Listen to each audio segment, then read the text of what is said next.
How to use Gemini Live with camera. Hello everyone, welcome back to our channel. So let's dive right in without wasting any time. Also make sure to watch this video till the end. So first of all open up your Play Store, then tap on the search icon at the bottom right corner.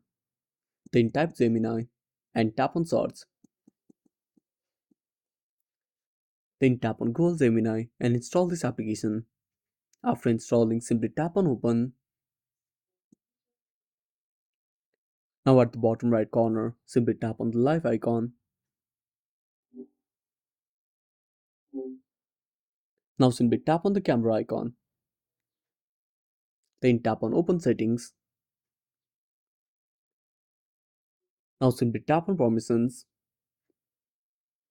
Then find camera. Access your phone's camera, but you should. Now select allow only while using the app. Then go back.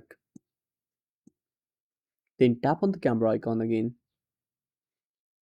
And that's it. Thanks for watching. Make sure to subscribe our channel and hit the bell icon. See you in the next video.